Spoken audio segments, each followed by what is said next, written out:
Prashant महासागरामध्ये El Nino सक्रिय झाल्याची घोषणा अमेरिकी हवामान संस्था नोवानं केलेली आहे। यंदा एल निनो 1950 नंतरचा सर्वाधिक तीव्र असण्याची शक्यता आहे।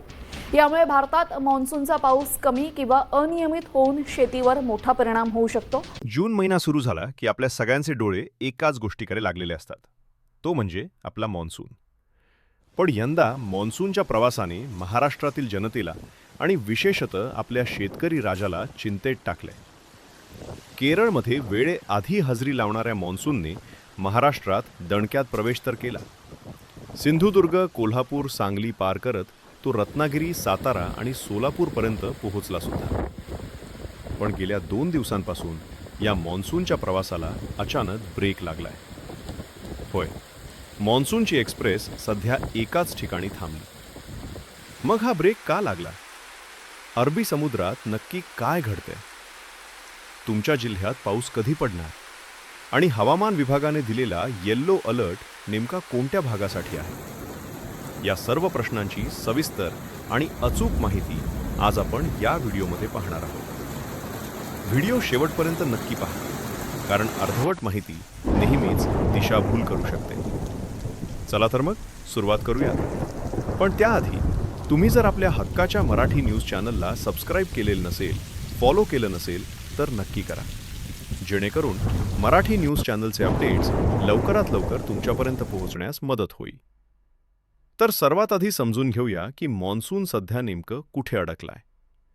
सोमवारी मान्सूनने वेगाने वाटचाल करत रत्नागिरी, सातारा आणि सोलापूर जिल्ह्याचा काही भाग व्यापला होता। पण त्यानंतर त्याचा वेग मंदावला। भारतीय हवामान विभाग म्हणजेच IMDच्या ताज्या अहवालानुसार सध्या मान्सूनची उत्तरेकडील सीमा रत्नागिरी जिल्ह्यातील हरणे, सोलापूर तसेच कर्नाटकातील कलबुर्गी, आंध्र प्रदेशातील नांदियाल, तामिळनाडूतील चेन्नई आणि थेट तिकडे पश्चिम बंगालमधील सिलिगुरी परिसरापर्यंत पोहोचून स्थिरावलेली आहे। कोकण आणि मध्य महाराष्ट्रातील काही ठिकाणी मान्सून पूर्वसरी कोसळत असल्या तरी राज्यातील एक मोठा भूभाग अजूनही पहिल्या मोठ्या पावसाच्या प्रतीक्षेत आहे। पाऊस पडतोय, पण तो सातत्याने पडणारा मान्सूनचा पाऊस नसून तो स्थानिक पातळीवर तयार झालेल्या हवामानामुळे पडणारा वादळी किंवा पूर्वमोसमी पाऊस आहे, असं हवामान तज्ज्ञांचं म्हणणं आहे। आता तुमच्या मनात प्रश्न आला असेल की जर मान्सून वेळेवर आला तर मग अचानक त्याला ब्रेक का लागला? यामागे एक मोठं हवामानशास्त्रीय कारण आहे। जर आपण भारताच्या दोन्ही बाजूंच्या समुद्रांची परिस्थिती पाहिली तर सध्या बंगालच्या उपसागरात मान्सूनसाठी अत्यंत अनुकूल परिस्थिती आहे। यामुळेच मान्सूनने संपूर्ण पूर्वोत्तर राज्य, सिक्कीम आणि पश्चिम बंगालचा हिमालयकडील भाग अगदी झपाट्याने व्यापून टाकलाय। तिथे पाऊस धुमाकूळ घालतोय। पण याउलट आपल्या महाराष्ट्राला लागून असलेल्या अरबी समुद्रात मात्र सध्या अनुकूल वातावरणाचा मोठा अभाव जाणवतोय।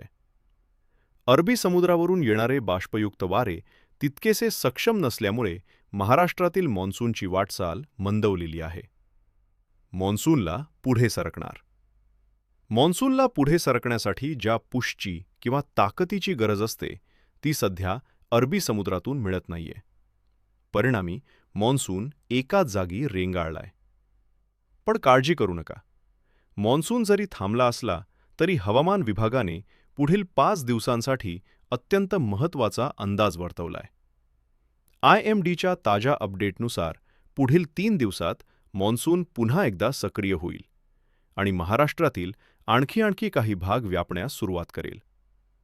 दरम्यानच्या काळात पुढील 5 दिवस राज्यातील विविध भागांमध्ये पावसाची शक्यता वर्तवण्यात आली आहे।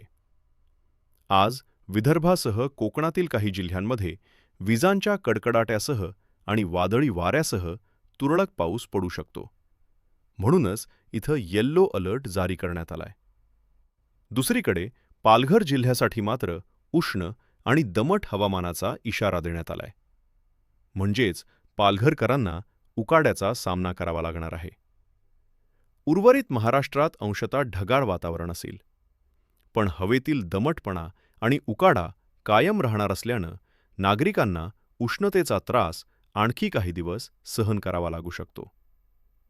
या सगळ्या हवामान बदलात सर्वात जास्त चिंता लागून राहिलेली आहे ती आपल्या शेतकरी राजाला. जूनचा 15वडा जवळ येत असलेला जूनचा 15वडा जवळ येत चाललेला आहे. शेतजमीन तयार आहे. अनेक ठिकाणी शेतकऱ्यांनी पेरणीची तयारी करून ठेवलेली आहे. तर काही जण फक्त एका चांगल्या